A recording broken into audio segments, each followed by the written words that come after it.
Hey guys, tonight we plunge into the bone-chilling winters of the Wild West, where the cold was a ruthless enemy that didn't care about your grit or your six-shooter.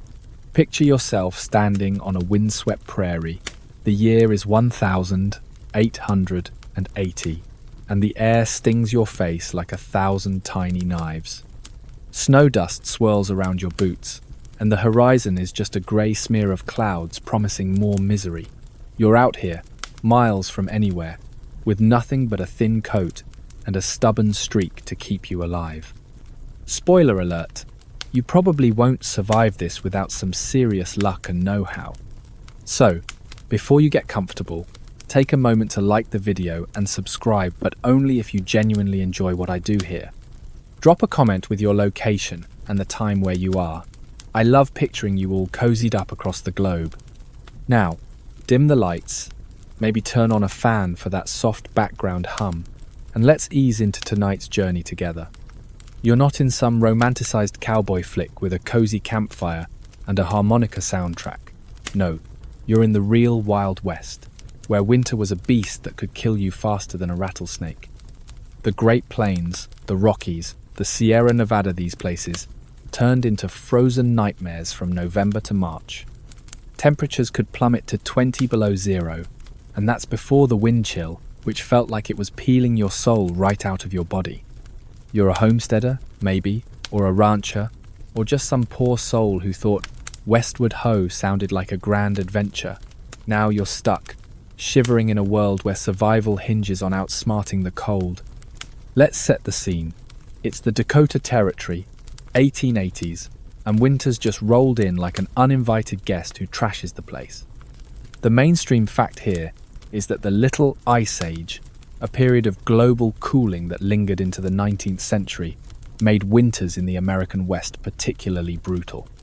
You're dealing with BL mainstream fact here is that the Little Ice Age, a period of global cooling that lingered into the 19th century, made winters in the American West particularly brutal. You're dealing with blizzards that could dump feet of snow overnight, and temperatures that turned your breath into instant frost on your scarf. The wind howls across the open plains, unimpeded by trees or hills, cutting through you like a knife through butter. Your hands ache just holding the reins of your horse, assuming the poor beast hasn't frozen to death yet. Now, here's a quirky tidbit to make you raise an eyebrow. Some settlers swore by rubbing their faces with bacon grease to keep the cold at bay. Sounds like a recipe for a bear attack, right? But they claimed it insulated their skin from frostbite, though it probably just made them smell like breakfast. You try it, slathering the greasy stuff on your cheeks, and immediately regret it when the wind turns it into a sticky, icy mask. Good luck explaining that one to the coyotes circling your campfire. Historians still argue whether the Little Ice Age hit the West harder than other regions, or if settlers' lack of preparation just made it feel that way. Some say the climate data suggests milder winters in parts of the Rockies, while others point to diaries describing entire towns buried in snow. Either way, you're not debating science, you're too busy trying not to become a human popsicle. Your first challenge is finding shelter, and fast. The open prairie offers nothing but endless white, and the nearest town might be a day's ride away, assuming you don't get lost in a whiteout. You trudge through knee-deep snow, your boots crunching with every step, the sound swallowed by the wind's relentless wail. Your fingers tingle, then go numb, and you're already fantasizing about a warm bed that doesn't exist out here. Most settlers lived in sod houses or flimsy wooden shacks, neither of which were built for this kind of cold. A sod house, made of stacked grass and dirt, might sound cozy, but it's basically a dirt igloo that leaks when the snow melts. Wooden cabins? They've got gaps wide enough to slide a playing card through, letting in drafts that make your candle flicker like it's auditioning for a ghost story. You're starting to realize the West wasn't all about gunfights and gold rushes. The real enemy was nature, and winter was its meanest general. You've heard stories of folks who didn't make it found frozen stiff in their own doorways, like they just gave up halfway to the outhouse. And here's your first joke to lighten the mood. Why did the cowboy bring a ladder to the blizzard? Because he heard the snow was piling up to the saloon's roof, and he wasn't missing happy hour.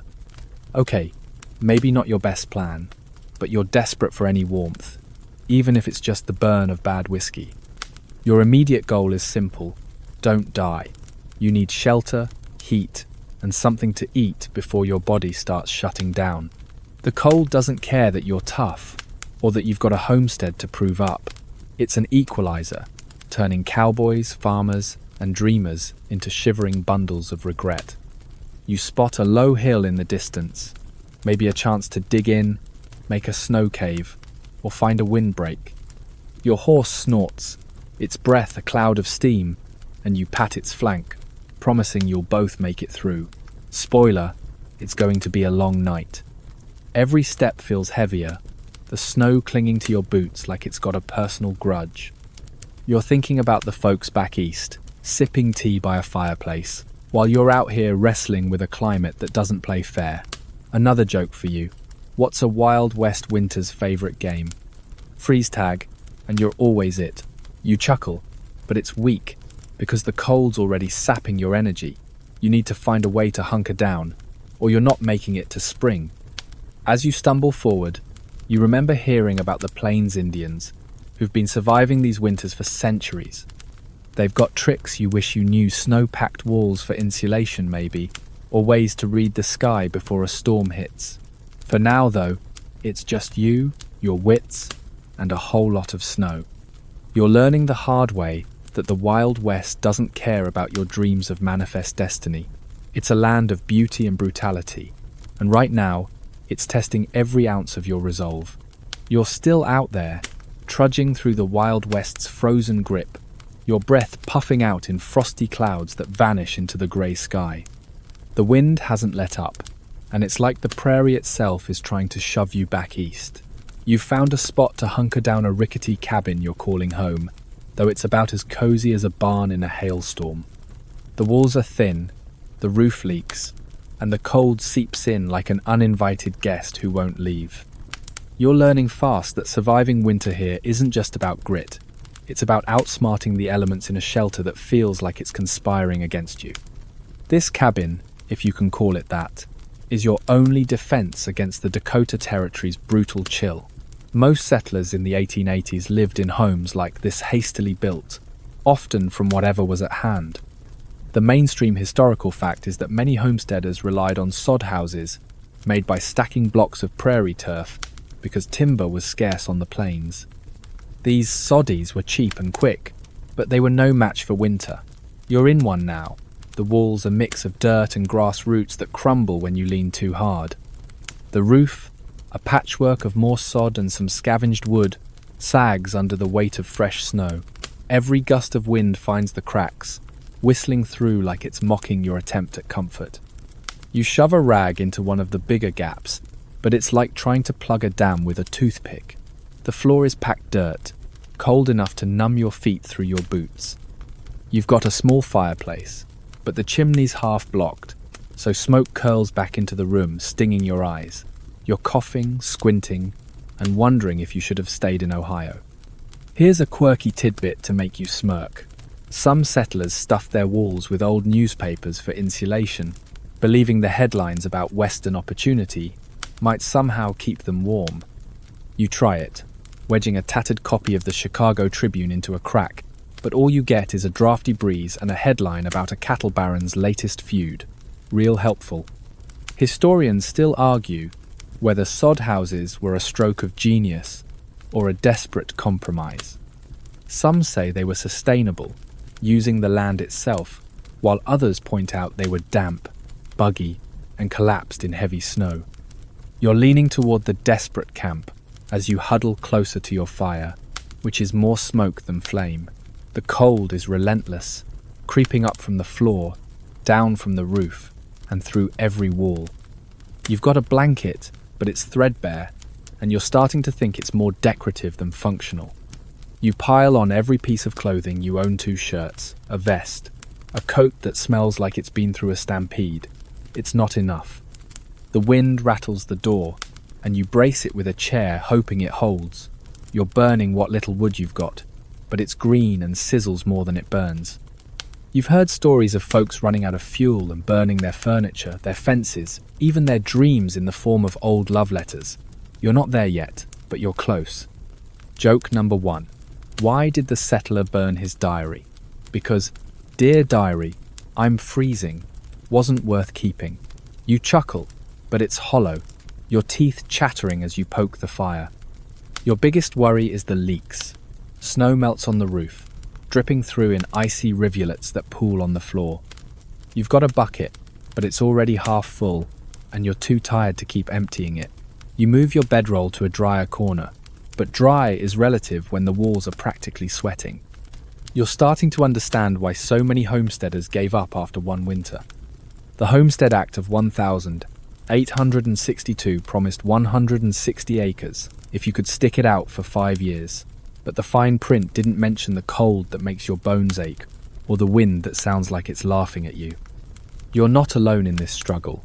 Across the plains, thousands of others are holed up in similar shacks, praying their roofs don't cave in. You think about the neighbour a mile off, the one with the fancy log cabin that still leaks like a sieve. You're all in this together, sort of, but the cold makes you selfish. You're not sharing your last stick of firewood, no matter how nice they are. Here's another joke to keep your spirits up. What's a sod house's favourite song? Let It Snow, because it's got no choice. You roll your eyes, but you're too cold to laugh properly. You try to stay busy, because sitting still makes you feel the cold more. You patch another crack with a mix of mud and straw, but it freezes before it sets. You're learning that everything out here freezes water, food, hope. The quirky newspaper trick didn't work, so you're eyeing your spare shirt, wondering if it's better as clothing or wall stuffing. You've heard of settlers using animal hides, but your only hide is on the cow outside and she's looking as miserable as you are. You give her a sympathetic glance through the tiny, frost-covered window, promising to check on her if you don't turn into an icicle first. The night's closing in, and the temperature's dropping faster than your optimism. You're starting to realize that surviving this winter means more than just staying warm. It's about keeping your mind from cracking under the weight of the cold. You hum a tune, something your ma used to sing, to drown out the wind.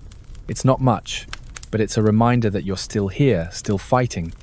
You stoke the fire again, coaxing a weak flame, and settle in for a long night.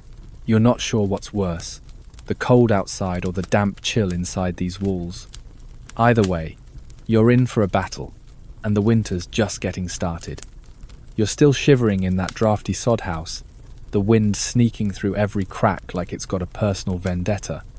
The fire's barely keeping you from turning into a human icicle, and you're starting to think your dreams of a Wild West fortune might have been a touch optimistic. But you can't just sit there feeling sorry for yourself. Your body's screaming for warmth, and the only way to get it is to pile on every scrap of clothing you've got. You're about to learn that dressing for a Wild West winter is less about style and more about not freezing solid before breakfast. You rummage through your meager belongings, pulling out anything that might hold back the cold. The mainstream historical fact is that settlers in the 1880s relied heavily on wool for winter clothing, as it was widely available and retained heat even when wet. You've got a wool shirt, itchy as a burr under your collar, and a pair of trousers that feel like they've been woven from pure regret. Over that goes a vest, a coat, and a scarf your sister knitted that's more holes than fabric. You look like a walking laundry pile, but out here, fashion is for folks who aren't trying to survive a Dakota blizzard. You tug on a second pair of socks, though they're so worn you can see your toes plotting their escape. Boots? They're leather, stiff from the cold, and about as waterproof as a paper bag. You've heard of folks stuffing their boots with straw for extra insulation, and you give it a shot, cramming in some dry grass from the corner of the cabin. It's prickly, but it helps a bit, though now every step sounds like you're walking on a hay bale. Here's a quirky tidbit. Some cowboys swore by wearing women's silk stockings under their trousers for warmth. Yep, tough guys in frilly undergarments. You're tempted, but your only pair of anything close is a set of long johns that smell like they've been through a cattle drive. You pass. Historians still argue whether settlers' clothing was more practical than what Native Americans wore, like buffalo robes that could shrug off the worst storms. Some say wool was a godsend, others point out it was heavy, itchy, and useless when soaked. You're siding with the buffalo robe crowd as you wrap another blanket around your shoulders, feeling like a poorly packed burrito. The cold's still winning, seeping through every layer like it's got a map of your weak spots. You're starting to understand why old-timers talk about winter with the same dread as a Comanche raid. You glance at the fire, which is doing its best impression of a candle about to give up. You've got to keep moving to stay warm, so you pace the tiny cabin, your boots crunching on the straw-strewn floor. You're thinking about the ranchers out there, the ones herding cattle in this mess. They've got buffalo coats, maybe, or oilskin slickers, but even those can't stop the wind from turning your face into a frozen mask. You've seen cowboys wrap their hats with scarves to keep them from blowing away, which looks ridiculous but works. Joke number 1. Why did the cowboy wear 2 hats in winter? One for his head, one for his ego. You snort, but the cold's got you too grumpy for a real laugh.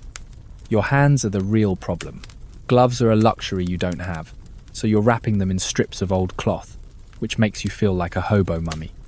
You've heard of settlers losing fingers to frostbite, and you're not keen on joining that club.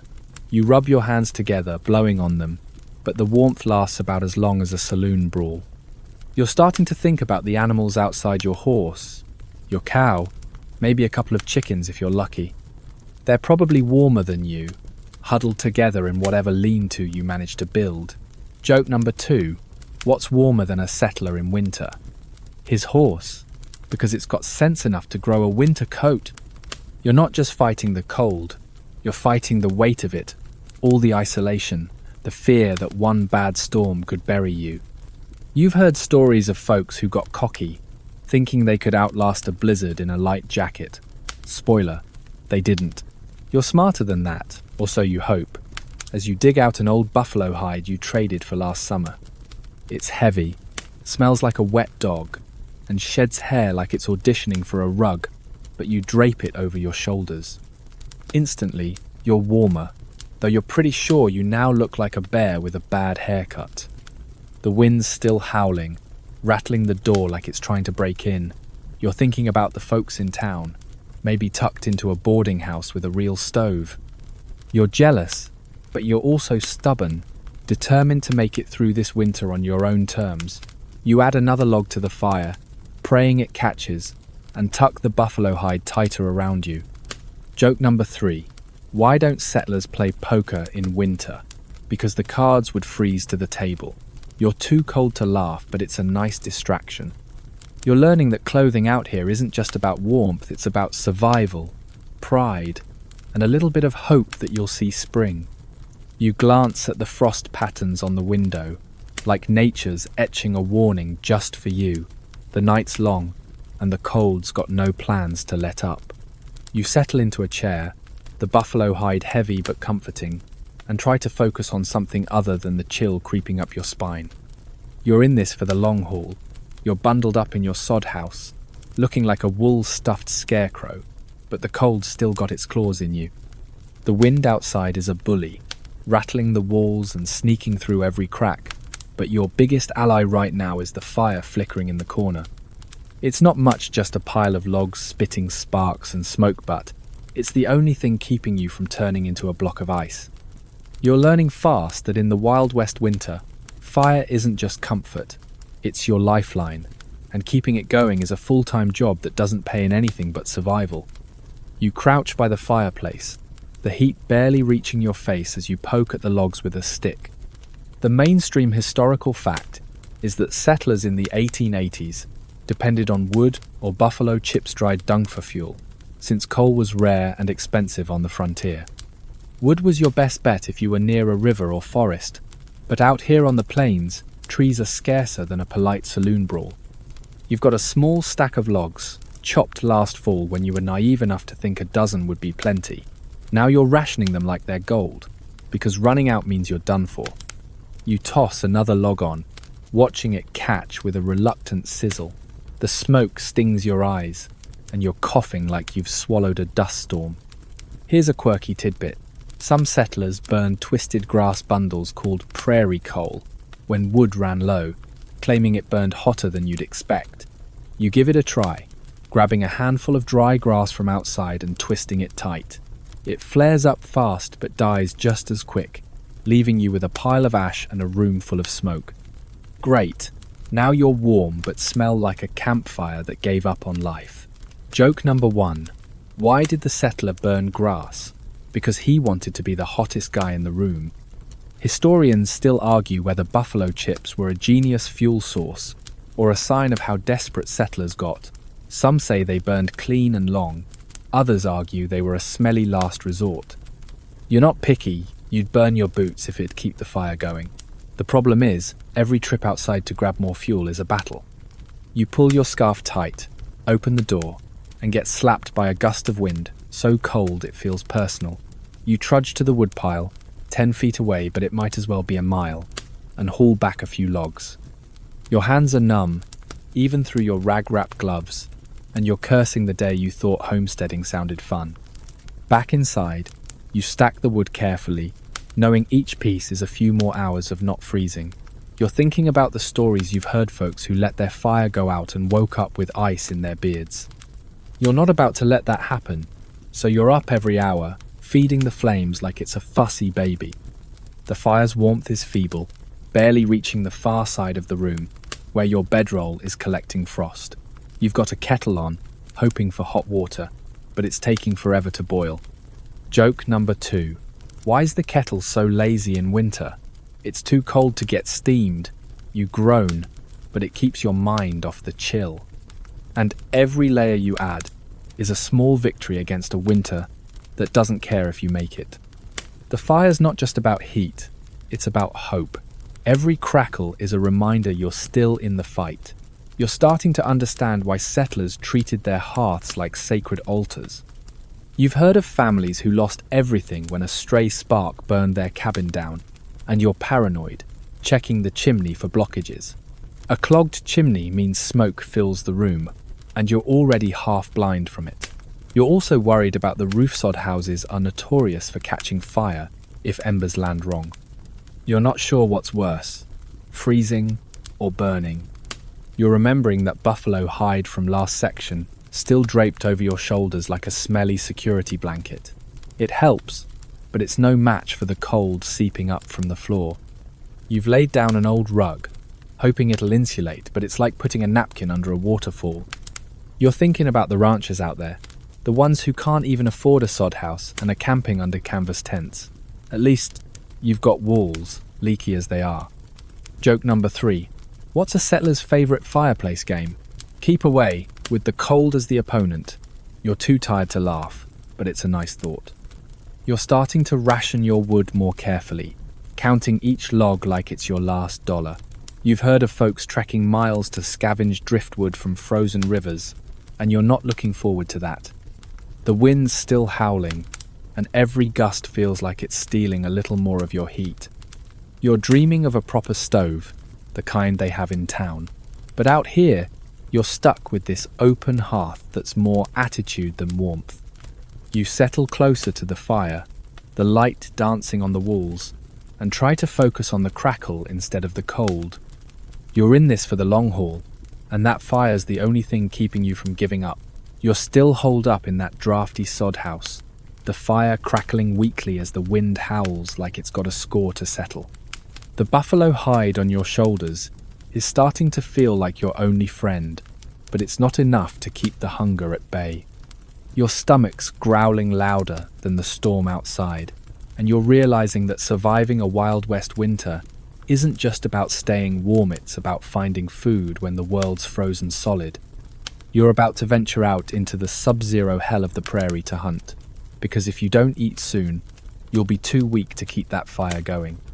You grab your rifle, a beat-up old Winchester that's seen better days, and check your ammunition.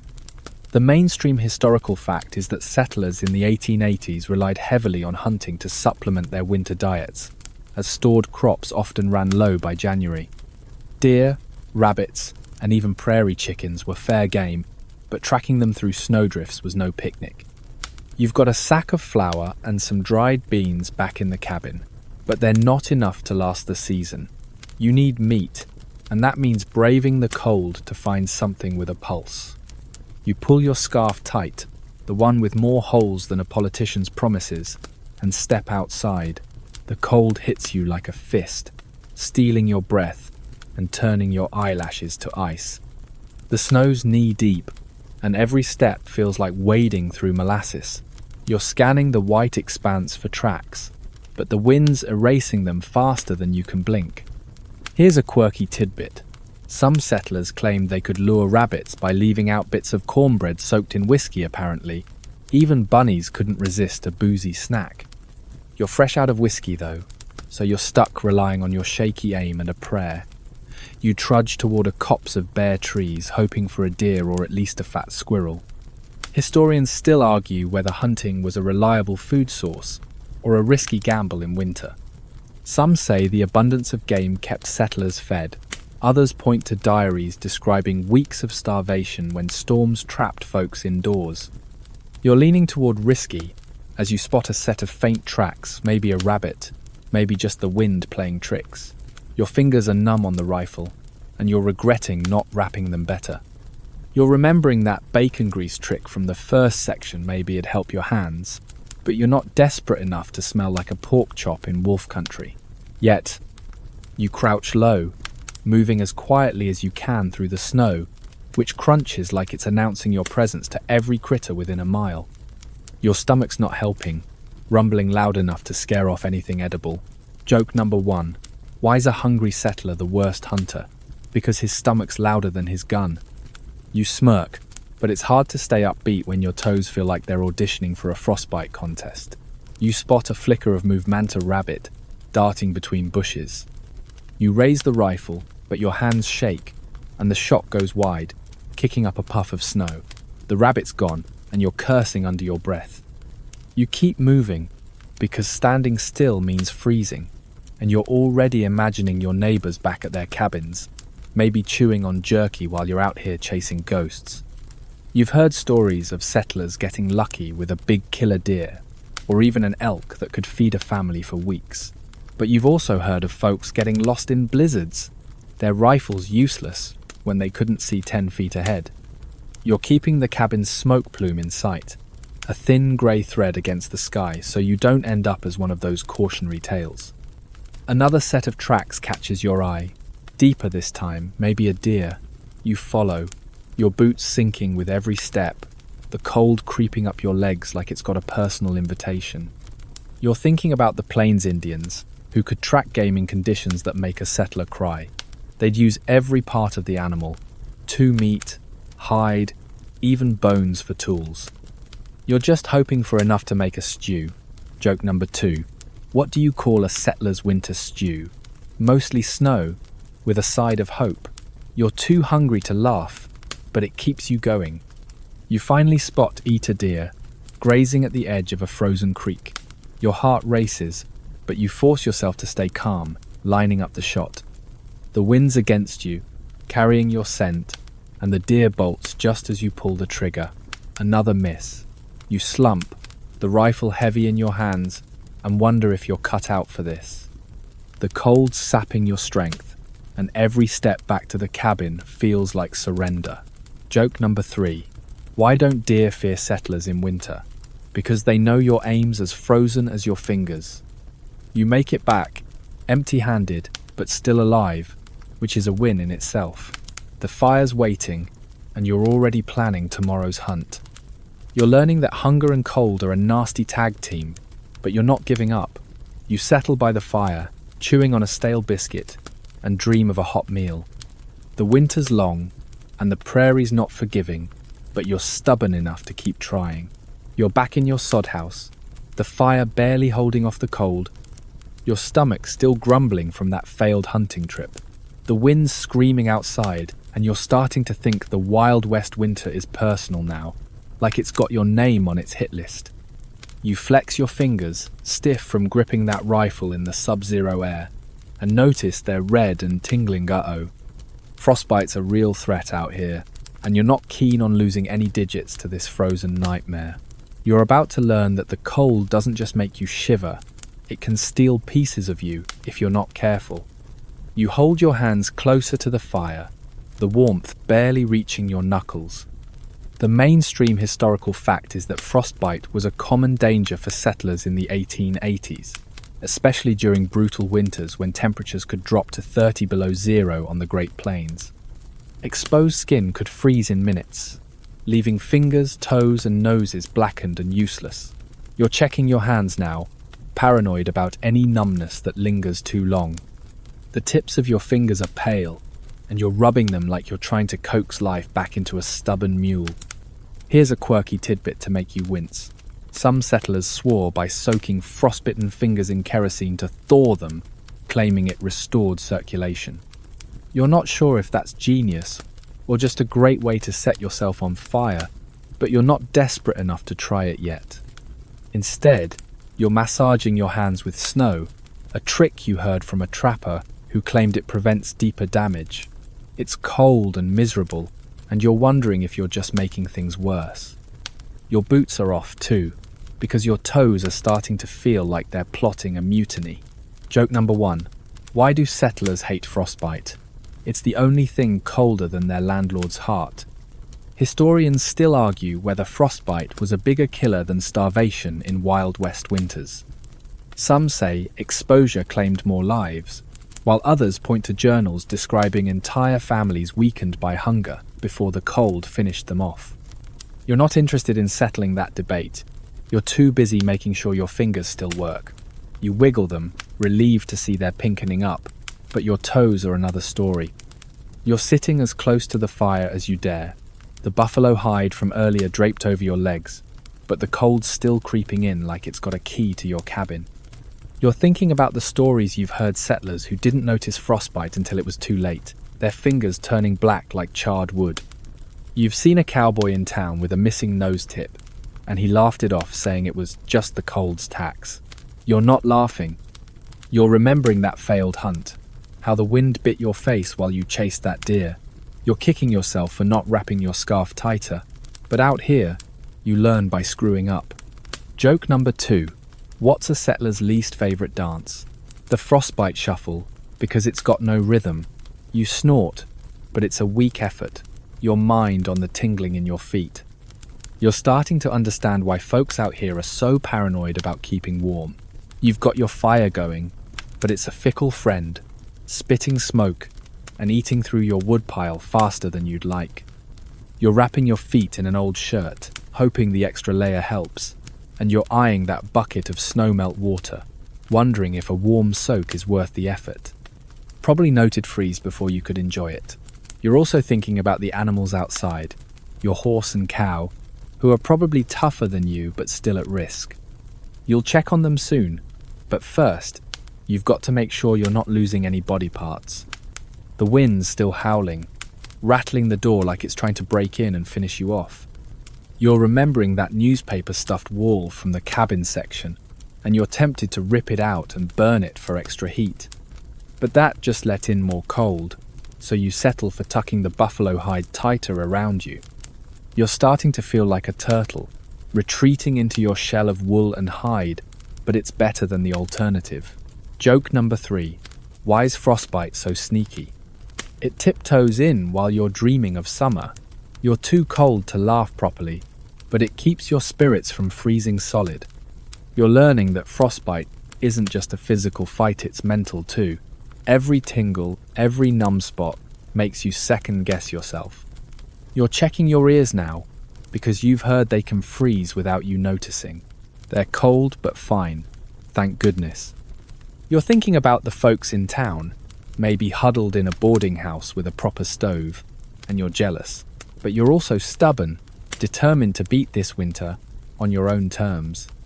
You stoke the fire, coaxing a few more flames, and settle back, your hands and feet tingling but still yours. The cold's a thief, but you're not letting it take anything from you tonight. You're still huddled in your sod house, the fire spitting sparks as the wind howls like it's auditioning for a ghost story. Your fingers and toes are still attached, thank goodness. But the cold's got you on edge, and the isolation's starting to gnaw at your sanity. You're not alone out here, though not entirely. Across the frozen prairie, other settlers are fighting the same battle, and sometimes survival means banding together.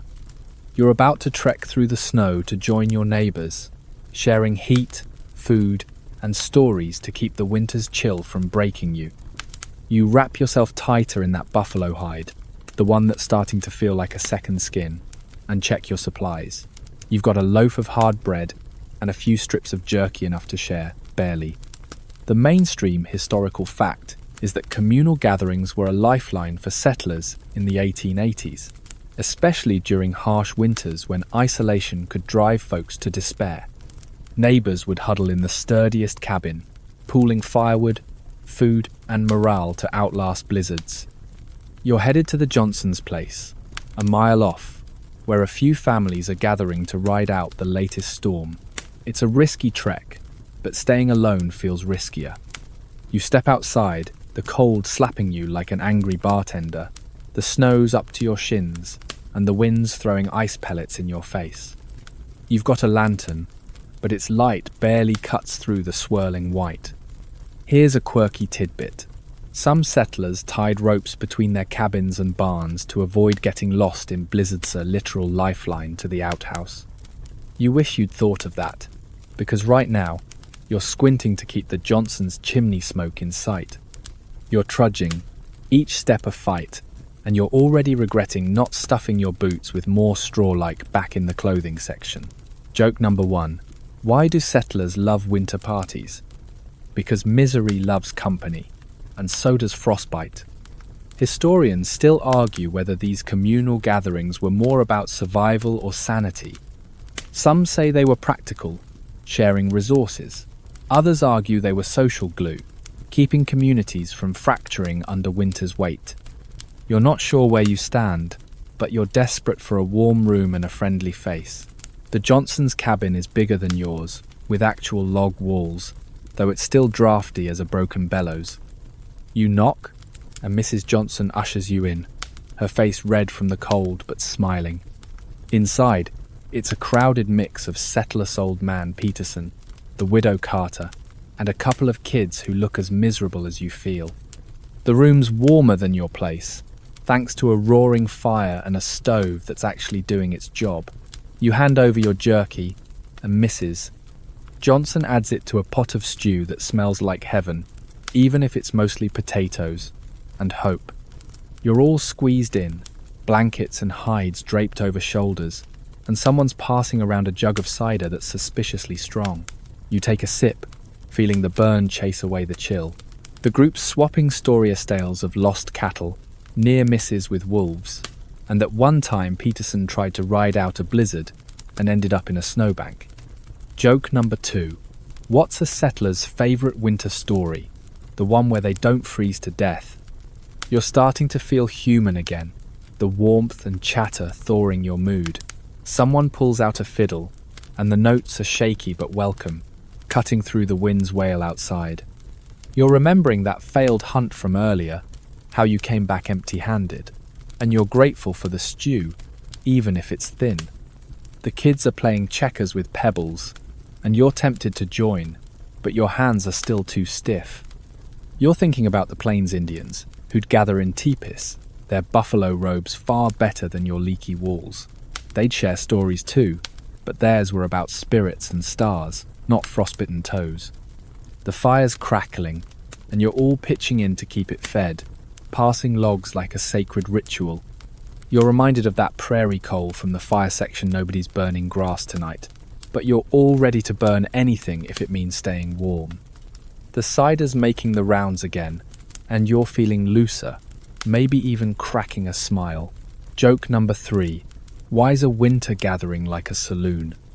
Because the drinks are warm, but the fights are cold. You laugh, and it feels good, like you're stealing a moment from winter's grip.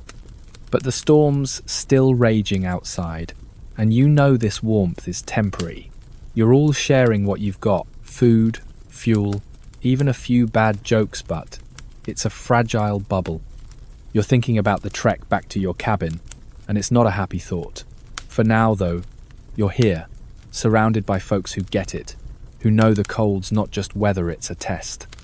You lean closer to the fire, savouring the stew and the fiddle's tune, and let yourself believe you'll all make it through.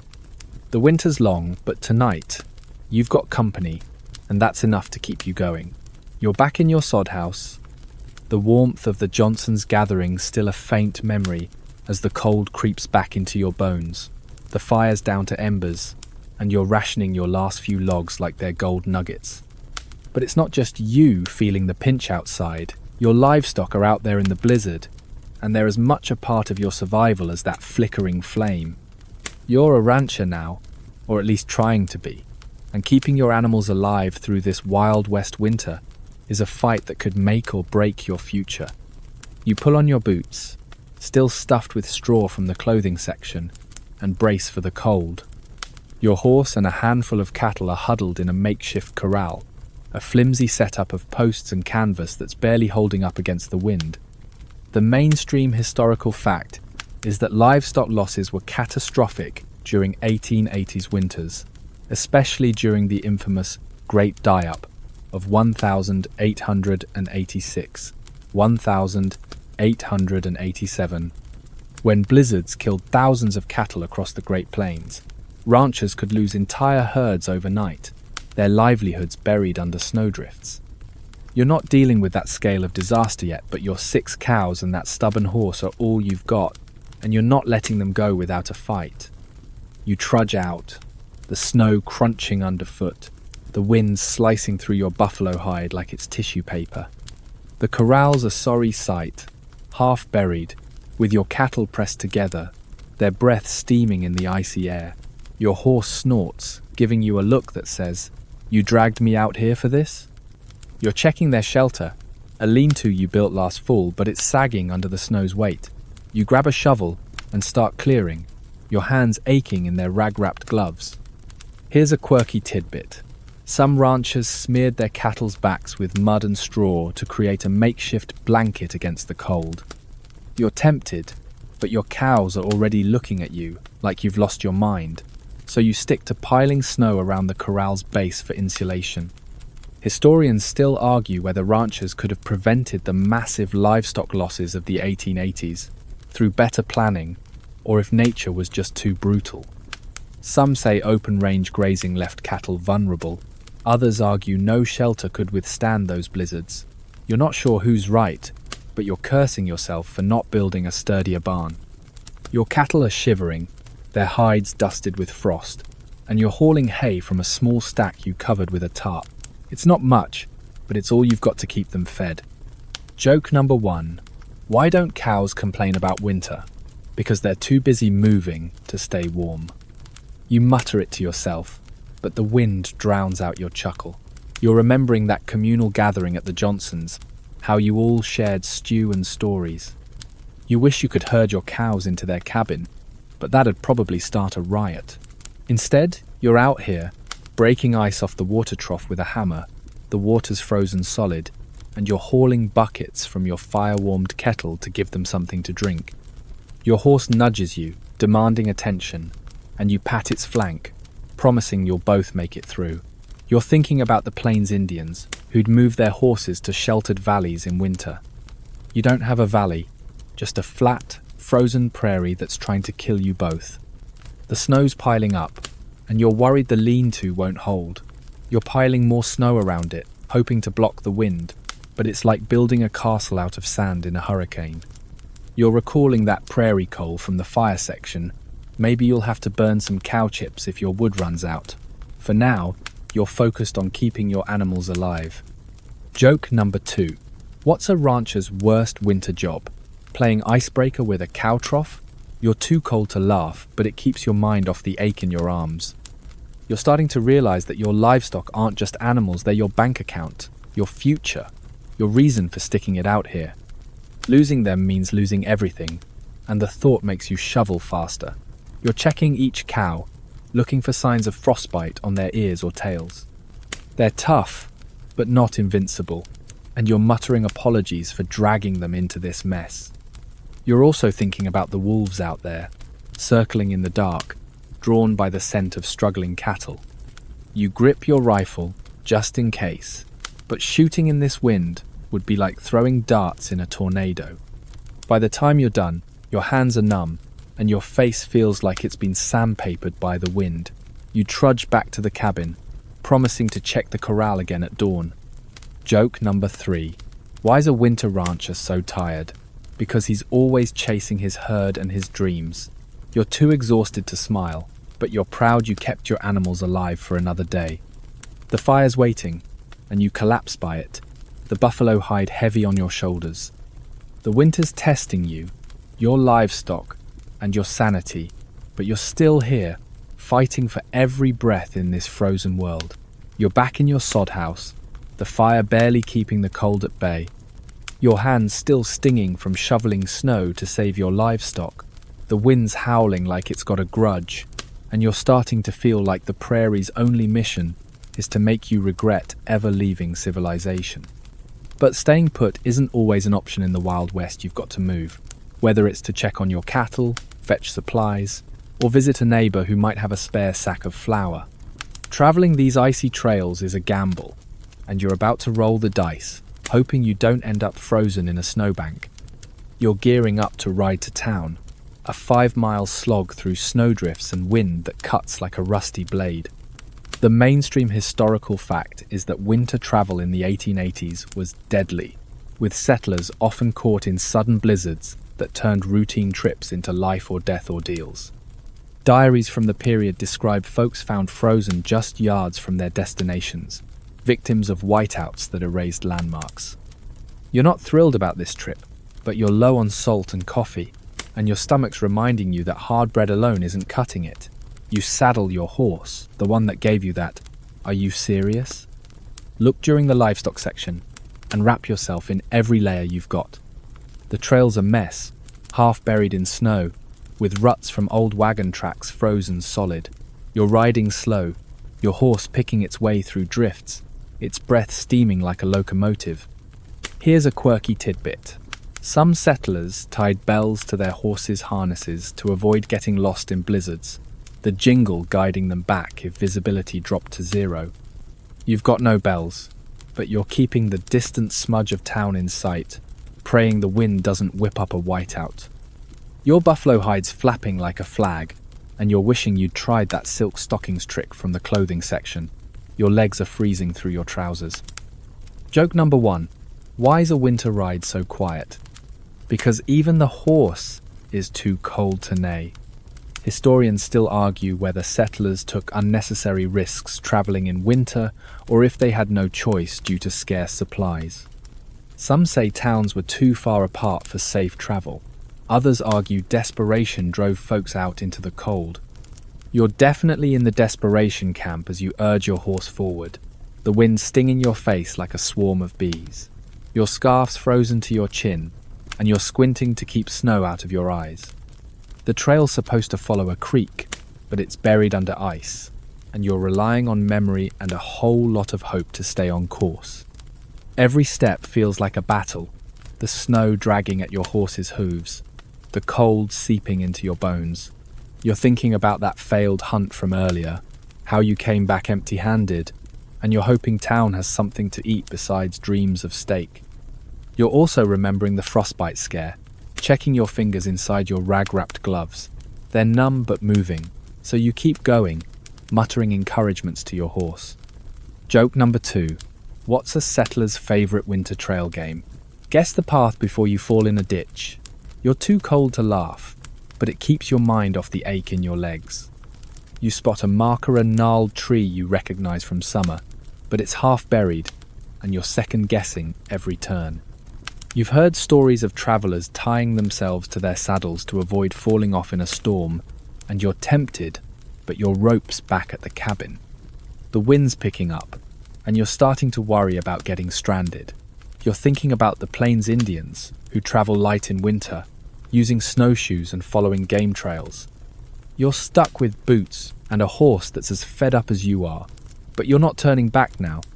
Town's finally in sight, a cluster of low buildings huddled against the snow.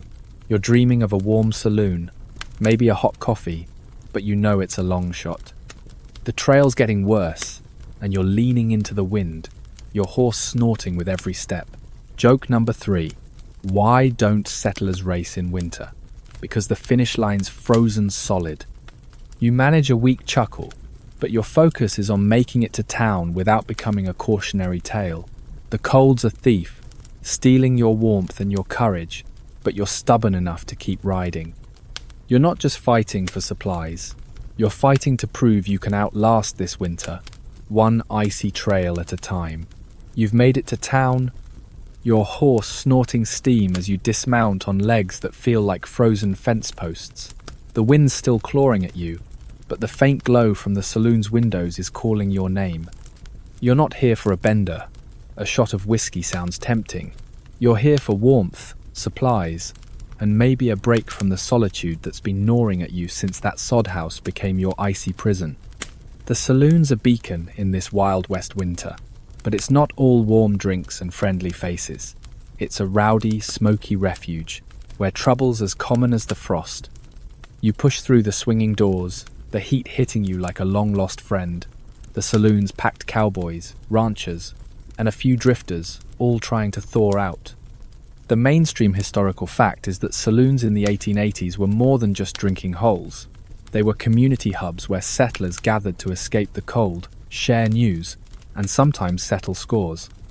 The air's thick with cigar smoke and the smell of spilled whiskey, and you're already coughing as you elbow your way to the bar.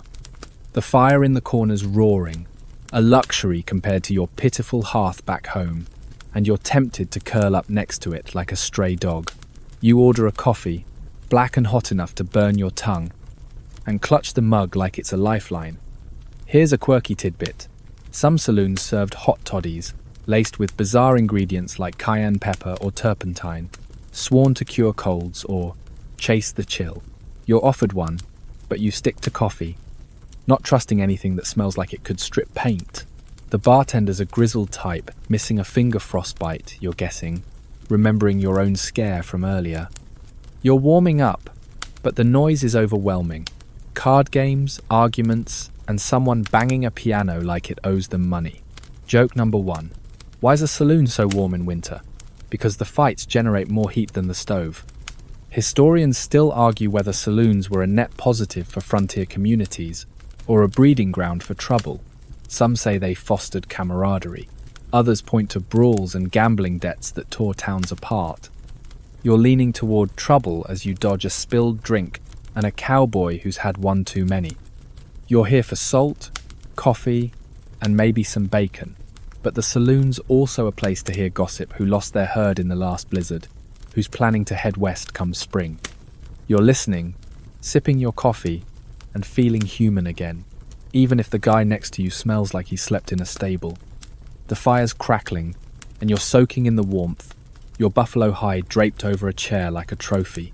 You're thinking about that communal gathering at the Johnsons', how it saved your sanity for a night. This is different, louder, rougher, but it's still a lifeline. You spot a card game in the corner and consider joining, but your pockets are as empty as your woodpile.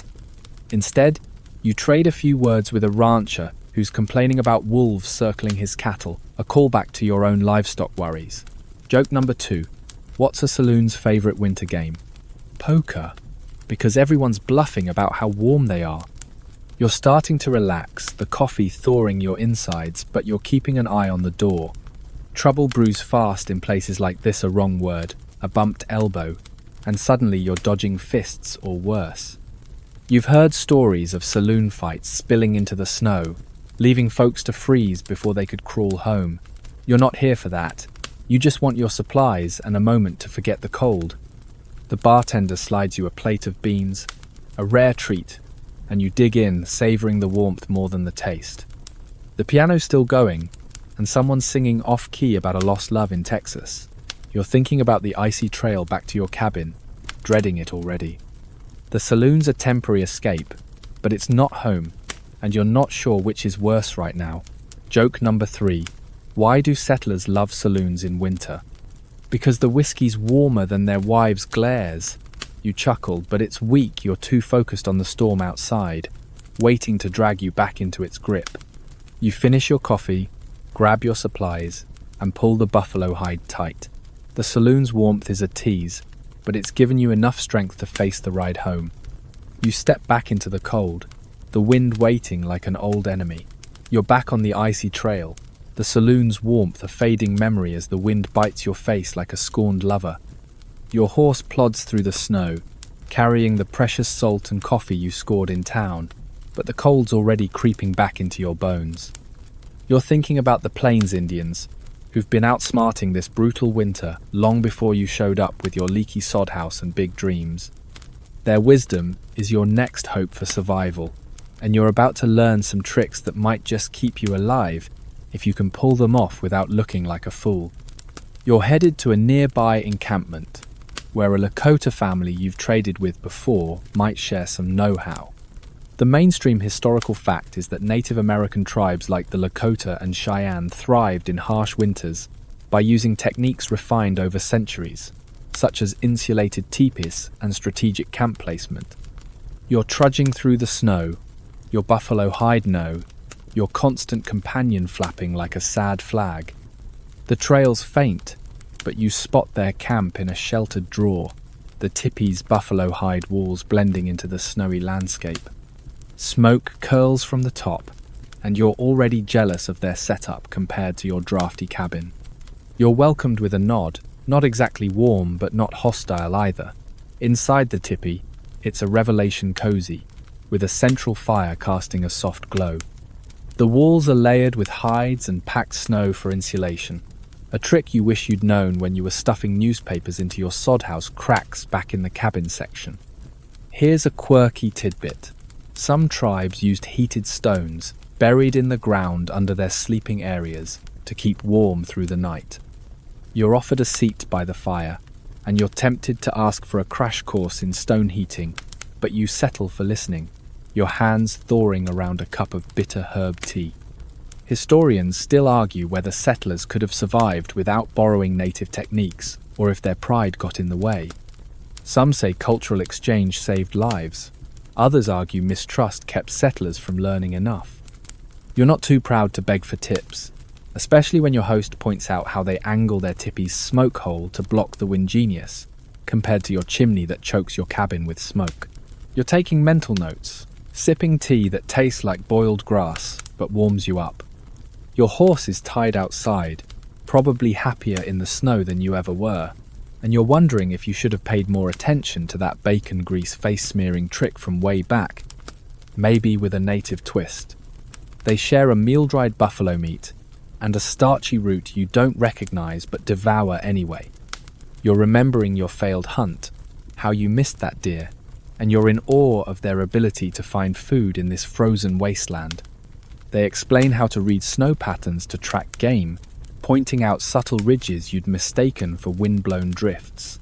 You're nodding, feeling like a kid in school, but the kind where failing means freezing. Joke number 1. Why is a teepee better than a sod house? Because it doesn't leak self-pity. You keep that one to yourself, not wanting to offend your hosts.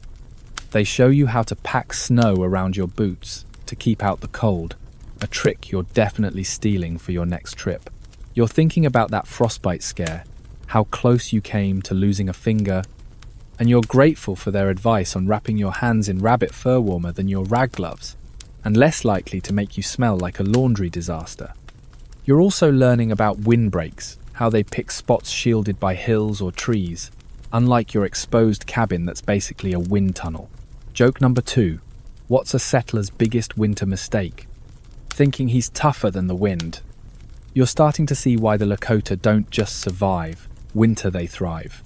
Their stories, told in low tones, are about endurance, not complaint, and you're a little ashamed of your own griping. They offer you a spare hide to reinforce your cabin, and you accept, feeling like you've just been handed gold. You're remembering the saloon's rowdy warmth, but this is different karma, wiser, like the prairie itself is teaching you a lesson. Joke number 3. Why do native winter tips work? Because they've been through more blizzards than your excuses. You smile, but it's humbling, knowing you're only here because they're generous enough to share. As you prepare to leave, the wind's still howling, but you feel sharper, like you've got a fighting chance. You thank them, promising to trade some of your coffee next time, and head back into the snow. The tippies' warmth lingers in your mind, and you're already planning to mimic their snowpacking trick around your cabin. You're not out of the woods or the snowdrifts yet, but you're carrying more than just a hide. You're carrying hope that you can beat this winter with a little borrowed wisdom. You're back in your sod house, clutching the buffalo hide you got from the Lakota, feeling a flicker of hope despite the cold gnawing at your bones. The wind's still screaming outside, and your fire's doing its best to keep up, but now you're facing a new enemy: sickness. Winter in the Wild West doesn't just freeze you, it sneaks into your lungs and joints, turning every cough into a warning. You're about to dive into the desperate world of frontier medicine, where remedies are as likely to kill you as cure you, and you're praying you can stay healthy enough to see spring. You're feeling a tickle in your throat, probably from that icy trek to the Lakota camp, and your head's pounding like a saloon piano. The mainstream historical fact is that winter illnesses like pneumonia and influenza were major killers in the 1880s, especially in remote areas where doctors were as rare as a warm day in January. Settlers relied on home remedies, passed down or improvised, because the nearest physician might be a week's ride away. You're rummaging through your supplies, hoping for something to fend off whatever's brewing. You've got a tin of willow bark tea, which you've heard helps with fevers, but it tastes like chewing a tree. Here's a quirky tidbit. Some settlers swore by onion syrup, boiled onions mixed with sugar or whiskey to cure coughs, claiming it soothed the throat. You're skeptical, but you've got an onion from that saloon run, so you chop it up, grimacing as the fumes sting your eyes worse than the smoke from your fire. You mix it with a bit of molasses, because whiskey's long gone, and choke it down. It's like swallowing regret, but you're hoping it keeps the cough at bay. You're remembering that kerosene-soaked frostbite cure from earlier frontier medicine starting to sound like a bad bet. Joke number 1. Why is onion syrup a settler's favourite? Because it makes you cry before the cold does. Historians still argue whether these home remedies did more harm than good, or if they were better than nothing in a pinch. Some say placebo effects kept spirits up. Others point to deaths from botched treatments. You're not sure where you stand, but you're not thrilled about your options. Your throat's still scratchy, and you're wrapping that Lakota hide tighter, hoping its warmth helps. You're thinking about the communal gathering at the Johnsons', how Mrs. Johnson swore by hot mustard plasters for chest colds. You don't have mustard, but you're tempted to slap some hot beans on your chest and call it close enough. You're brewing more willow bark tea, the cabin filling with its bitter smell, and you're trying not to think about the stories of folks who didn't make it through a winter fever. You've heard of settlers dosing themselves with laudanum, an opium-based tincture, for everything from coughs to heartbreak. You don't have any, which is probably for the best, since you'd rather not sleep through a blizzard and wake up buried. You're sticking to tea and sheer stubbornness, but your head's throbbing, and you're starting to feel like that horse you left shivering in the corral tuff but fading. Joke number 2. What's a settler's worst doctor? Winter, because it prescribes misery for free. You're keeping the fire stoked, remembering how it saved you from frostbite, and you're hoping it'll help sweat out this bug. You're also thinking about the Lakota, who used herbs and sweat lodges for healing. You don't have a sweat lodge, but you're tempted to pile every blanket you own into a cocoon and pretend. Your cabin's drafty, despite that newspaper stuffing trick, and you're cursing the cold air sneaking in. You're moving your bedroll closer to the fire, hoping the heat will do what the onion syrup won't. You're also checking your water bucket, it's half frozen, because of course it is. The wind's rattling the door, and you're feeling every gust like a personal insult. You're starting to understand why settlers clung to these remedies, no matter how weird they were fighting for any edge against a winter that didn't care. You sip more tea, wincing at the taste, and try to focus on something other than your aching head. Joke number 3. Why don't settlers trust frontier doctors? Because their cures are colder than their diagnoses. You manage a weak chuckle, but it turns into a cough, and you're hoping this is just a cold, not something worse. You're not giving up though. You've survived hunts, frostbite, and icy trails, and you're not letting a sore throat take you out. You're wrapping your scarf still wholly from the clothing section around your neck for extra warmth, and you're thinking about the spring you're fighting for. The fire's crackling, your only companion besides that buffalo hide, and you're determined to keep both going. You settle in, sipping your bitter tea, and let the warmth lull you into a shaky hope that you'll outlast this winter's latest trick. You're still coughing in your sod house, that onion syrup sitting in your stomach like a bad decision, but you're clinging to the hope that it's keeping the worst at bay. The fire's your lifeline, crackling weakly as the wind howls outside, but now the storm's turned into a full-blown blizzard, and you're trapped. The snow's piling up against the door, sealing you in like a forgotten letter in a postbox. You're about to face the ultimate Wild West winter test, cabin fever, where the walls close in, and the cold outside is only half as oppressive as the thoughts inside your head. You peer through the frost-covered window, but it's just a white blur snows coming down so thick you can't see the corral, let alone the horizon. The mainstream historical fact is that blizzards in the 1880s could trap settlers for days or even weeks, cutting off access to food, fuel, and sanity. The schoolhouse blizzard of 1888, for example, buried entire towns, leaving folks snowed in with nothing but their fears and dwindling supplies. You're not at that level of catastrophe, but the snow's already knee-deep outside, and your woodpile's looking as thin as your patience. You try to open the door, just to check, but it's stuck, the snow packed tight against it. You're shoveling from the inside, your arms aching, and you're wishing you'd learned that Lakota snowpacking trick better. Here's a quirky tidbit. Some settlers tied a rope from their door to a post outside to find their way back in a whiteout, like a grim game of follow, the leader. You didn't think of that, so you're stuck indoors, hoping the blizzard doesn't bury your cabin entirely. You're remembering that rope trick from the communal gathering section. Maybe you'll try it if you ever get out of here. Joke number 1. Why is a blizzard so rude?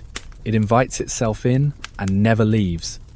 Historians still argue whether cabin fever was a psychological breakdown or just the natural result of being snowed in with no entertainment but your own bad thoughts. Some say settlers went stir-crazy from isolation. Others argue it was hunger and cold that pushed folks over the edge. You're feeling it now, pacing the tiny cabin, the walls seeming closer every hour.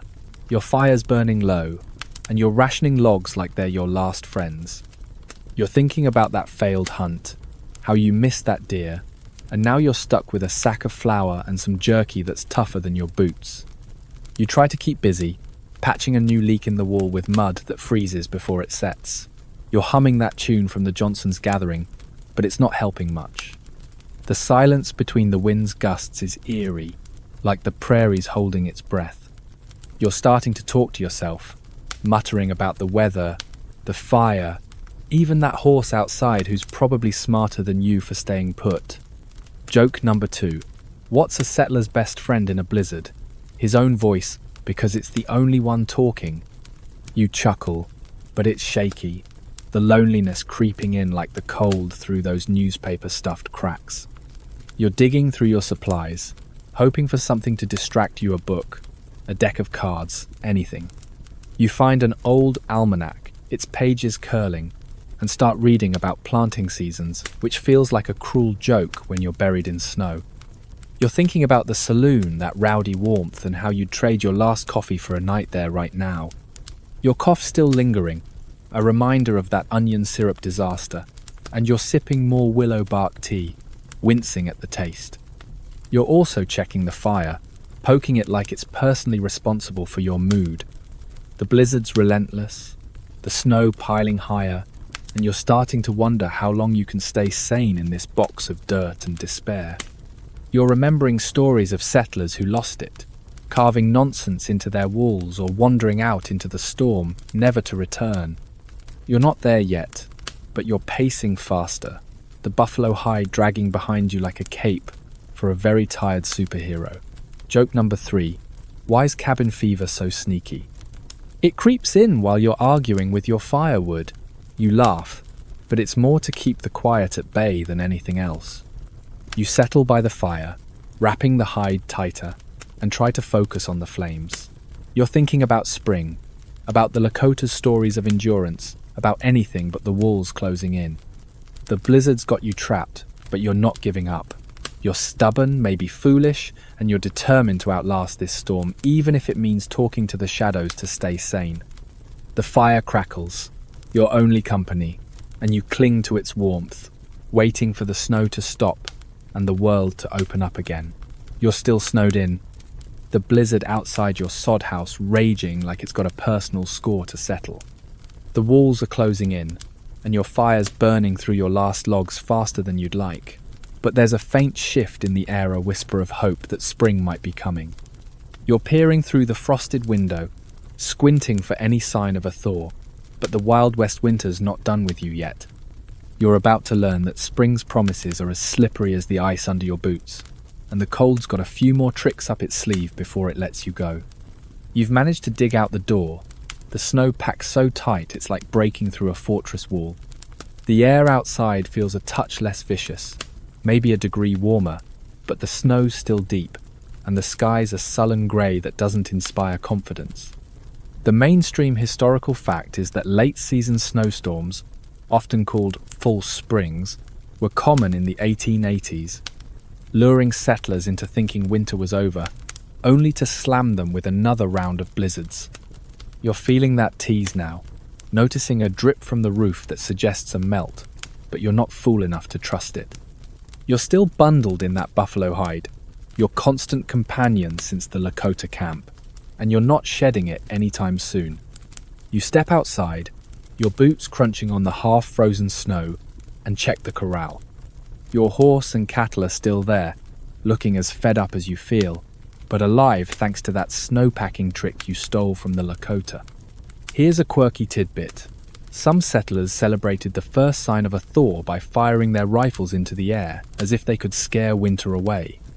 You're tempted to try it, but your ammunition's too precious, and you're not sure your rickety Winchester could handle the enthusiasm.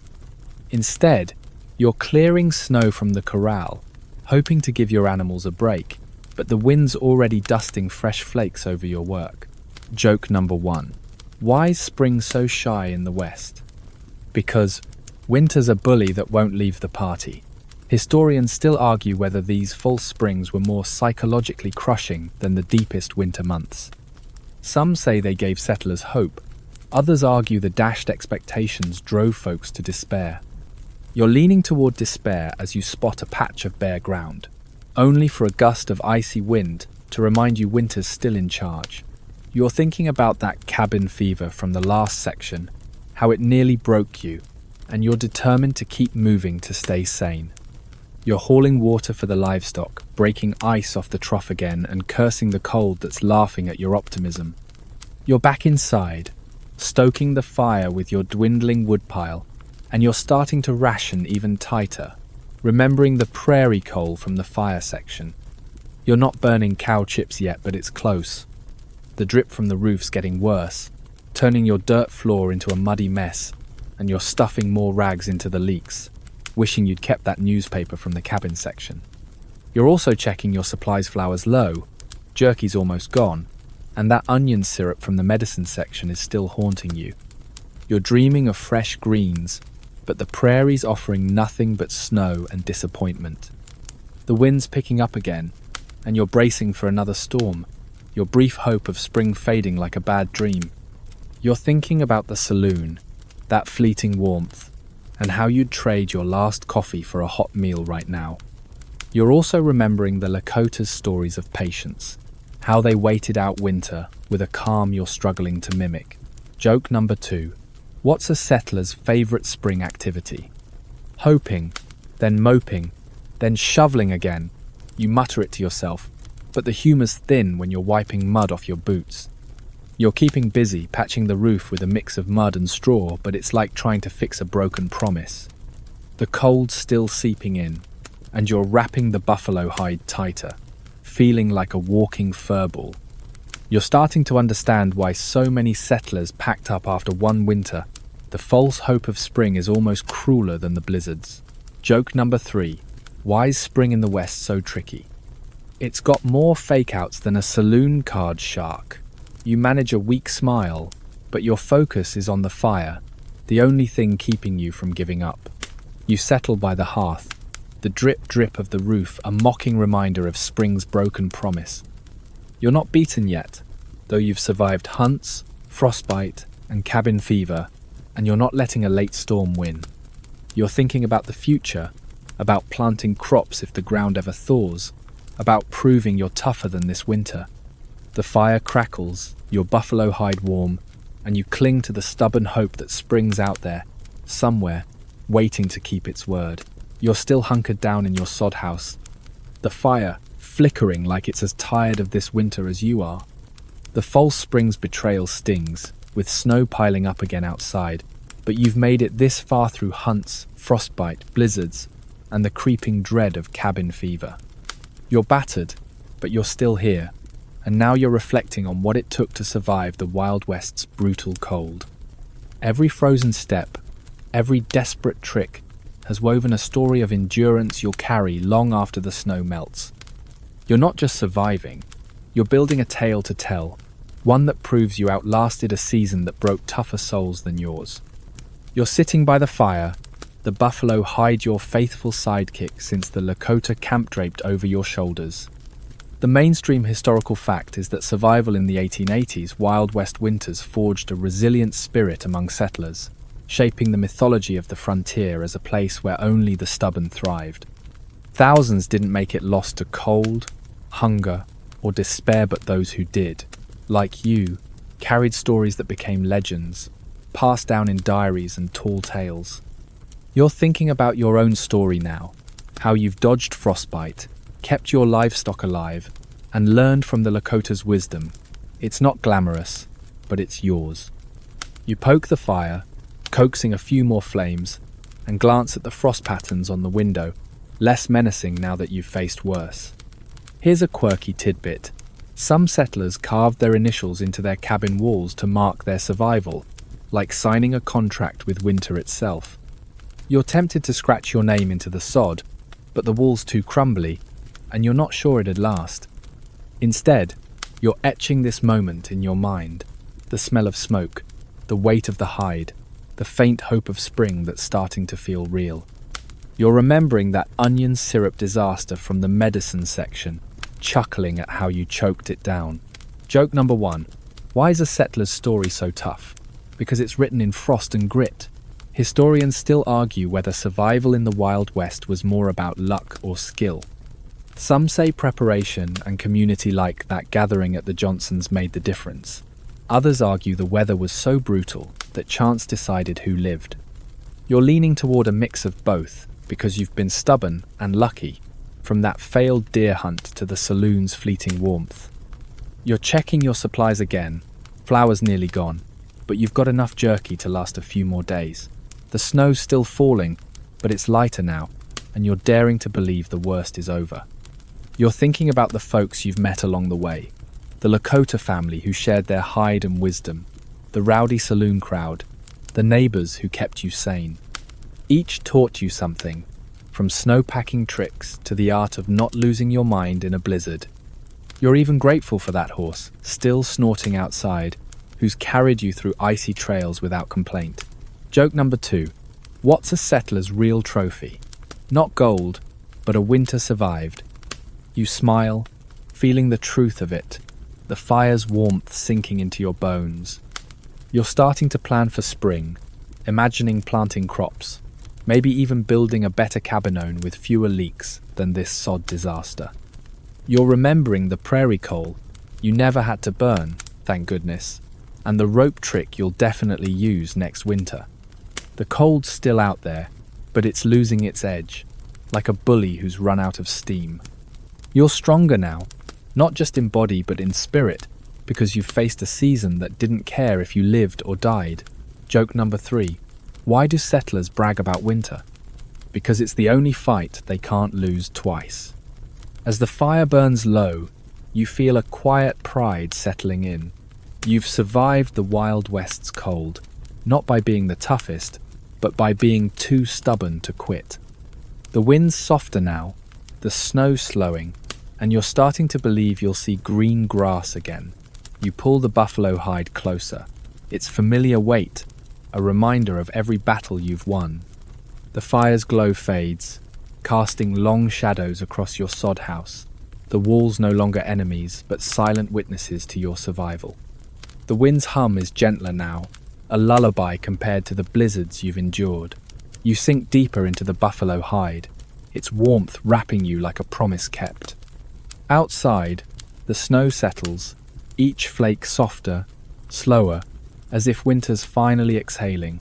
You're safe here, in this moment, the crackle of embers, a quiet song of triumph. Let your eyes drift closed, your breath slow, matching the rhythm of a world easing into rest. The prairie's still out there, vast and wild, but tonight, it's just you, the fire, and the certainty that you've made it through. Sleep now, dreamer, under the weight of your hard-won story, and let the cold fade into whispers of spring.